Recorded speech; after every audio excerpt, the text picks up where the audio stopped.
Pe 15 a apărut filmul Bathhouse The Movie 2. Este al doilea film din seria aceasta făcută de Shelian, băiatul nostru youtuber bombardier, care a promis multe și a livrat destul de multe.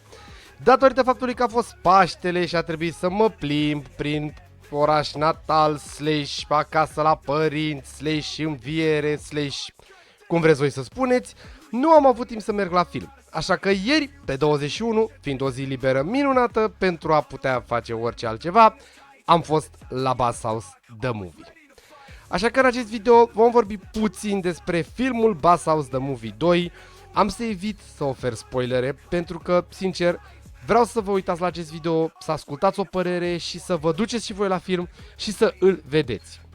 Un rezumat al filmului va veni pe canal după ce va fi introdus eventual pe Netflix sau pe o altă platformă. Las libertatea de a vă duce în cinema și de a vă uita făcându-vă o părere proprie. Să-mi spuneți în comentarii dacă vă deranjează acest vocalizer, acest logo care schimbă culoarea în momentul în care vorbesc eu și nu-l voi mai folosi. Mie mi s-a părut foarte interesant ca și editare. Bun. Hai să începem repede pe Bathhouse. N-am să editez acest clip, am să vorbesc liber, fără un script, fără un scenariu, fără absolut nimic, pentru că părerea sinceră este cea mai bună. Voi vorbi primul lucru din punct de vedere al scenariului. Vreau să spun că Bathhouse The Movie 1 față de 2 a fost mai bun la scenariu. Asta este părerea mea, dacă aveți nu știu, dacă sunteți de părere cu mine, dați-mi în comentarii. Dar opinia mea personală este că la capitolul scenariu a scârțit. A scârțit rău de tot. Adică a fost un scenariu tipic, un scenariu identic cu celălalt, aceeași poveste, doar cu o mică controversă, aceea cu Drăcea și, cum am zis, evit să dau spoilere pentru că trebuie să vedeți și voi asta. Ca și scenariu, a fost mult prea pentru copii, deși conținutul lui Shelly pe YouTube este un conținut multimedia, un conținut interactiv, un conținut care el spune că targetează ca și Beach Please-ul 20-25 de ani vârsta, pot să spun că a fost cam sub 20 de ani conținutul filmului. Adică au fost câteva glume și câteva chestii mai de adult, într-adevăr, dar nu a fost atât de wow. Scenariul pur și simplu ar fi îngropat filmul dacă umorul nu era acolo. Imogen și cu Albert au avut umorul la ei. Adică chiar și în trailer puteți vedea acea replică cu cine a parcat duba pe locul. Imogen a fost epic, Imogen a fost bestial, la fel și Albert, dar am o mențiune de făcut, nu am înțeles ce s-a întâmplat cu David. Davidenko, am zis că va juca integral în film, însă are doar foarte puțin main screen. Apare foarte puțin și asta mi s-a părut foarte ciudat, ce e drept. Dar poate vom avea lămuriri pe viitor, eu sincer să fiu nu am înțeles de unde până unde asta. Aluziile la emisiunea Bathhouse au fost dumnezeiești, cum ar fi Plânsul lui Tina, cum ar fi perioada feminină a Tinei, cum ar fi chiar și faza cu să nu minți. Eu cred că faza aia cu să nu minți, inițial am zis că este inspirată eventual din Liar Liar sau chiar și din Lucifer, dar nu. E acum, după ce am văzut filmul, pot să zic că este o aluzie la Davidenko care, o minți, dar spune prea multe pe față pe YouTube și de aceea este atât de hate-uit. Părerea mea, poate că greșesc, poate că David e altfel și eu l-am văzut diferit. Oricum, ideea este că scenariul penibil, sincer pentru o persoană de vârsta mea spun că scenariul a fost penibil, însă umorul a spălat această penibilitate a scenariului. Din punct de vedere al editării, al video, s-a lucrat cu Vidra, Shelly Media Network a făcut ceva bun. Adică filmul în sine este bun. Nu putem spune că este prost pentru că am mințit. În afară de un scenariu prost, nu avem absolut nimic prost. Faptul că ne-am dat seama cine-i criminalul în sine după probabil primele 10-15 minute este interesant și alura aruncată către Teo Zeciu și cel mai important, finalul după credite pe care Teo l-a tot susținut pe Instagram și pe TikTok și la Pro FM.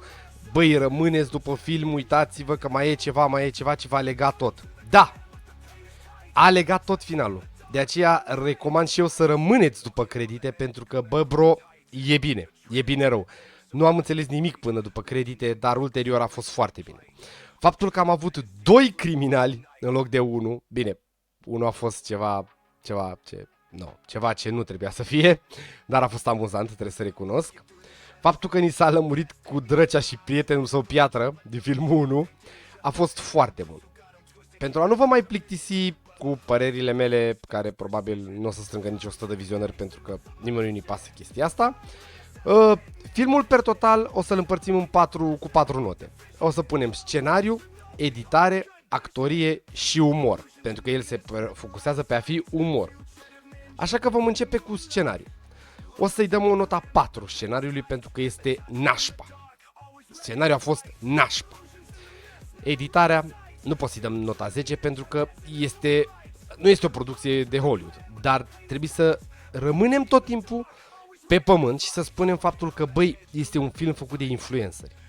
În afară de Costi, Tina și nu mai știu că mai e cineva acolo sau un actor, dar nu este nimeni un actor profesionist. Este un serial film, pentru că am plecat de la un serial, cum naiba să numesc astea, mă? Astea interactive care sunt, cum e Survival, cum e Buzz House, e un scenariu, un serial foarte mainstream la ora actuală pe YouTube. Toată lumea știe de Buzz House. Hai să fim serioși. E destul de iurea să vorbesc așa pentru că, uite, mă și bâlbâi, îmi pierd un pic ideile. E greu să nu editezi. Să ai un video live așa, adică fără pic de editare, e destul de greu. Bun, la capitolul editare, procesare, media, tot, o să oferim nota 7. Aș fi dat 8, dar nu au avut soundtrack-uri. Au fost de câteva action și dramatic și maneaua aia lui Țancă, cred că e, sau Costel Bișu, nici nu mai știu cine e. Dar atât. Atât, de aceea o să dau 7. 4 pentru scenariu, 7 pentru editare. Umor, o să dau nota 10. Și poate o să însăriți în cap. Păi stai, domne, de ce nota 10? Că nu e chiar așa amuzant. Nu. Pentru niște influenceri care nu sunt actori și pe un scenariu scris de ei, se dau nota 10, boss. Se dă nota 10 pentru că umorul a fost acolo. A fost acolo. Și actorii? Foarte buni. Foarte bine au jucat toți. Foarte bine a jucat Teo, foarte bine a jucat Vlada, foarte bine a jucat Albert. Nu o să spun de Tina, de Costi, pentru că actorii sunt scoți un pic. Bine, și Vlada e în domeniu, dar ați înțeles voi ideea. Per total, avem o nota 10 pentru actorie, pentru că nu sunt actori. Avem o nota 10 pentru umor, pentru că ați înțeles. 7 și 4 pentru scenariu. Bun. 7 plus 4, 11, cu 20, 31. Încercând să împărțim la 4,31, va fi destul de greu să avem o notă concretă. Din păcate, va fi destul de greu să avem o notă concretă. Așa că, faceți și voi media, pentru că nu aș vrea să vă influențez. Eu aș putea să zic acum. Aș putea să zic acum că, nu știu, dau nota 6 per general. Bine, nu va ieși media, pentru că vă dați seama că sunt idiot să zic chestia asta. Ideea per total și per ansamblu, aș spune, este că, băi, filmul este bun. Mergeți să-l vedeți pentru că este o producție românească care merită, cum să zic eu, care merită văzută. Și îmi cer scuze pentru bâlbâitul ăsta că, bă, nu am un script. Am încercat să-mi spun părerea sinceră, fără să am un script, fără să încep cu un căcat care n-ar avea niciun sens. Ok, și ca să vă și dau și nota, ca să nu spuneți că sunt un idiot care nu știu să calculez sau alte chestii, Doamne ferește. Cum am zis, avem nota 7, nota 4, nota 10 și nota 10, 31. Conform calculului meu așa, 7,65 în zona aceea. Un film de 7,5, părerea mea. Dar eu am gusturi diferite și eu sunt ăla care aș da la Naruto nota 10, deci poate o să fiți împotriva ce zic eu. Bun. Vă mulțumesc, băieți, că v-ați uitat la acest video. Spuneți-mi în comentarii dacă ați văzut Buzz House The Movie și ce părere aveți voi. Dacă nu l-ați văzut, vă invit să vă uitați. Chiar merită, chiar merită. Și pentru suma pe care am dat-o la Movieplex am fost și am dat 27 de lei, ceva genul. Pentru fumători niciun pachet de țigări nu mai e 27 de lei, adică you know that's shit, bro. Ok, Mulțumesc și ne vedem joi, am ceva special pentru voi joi.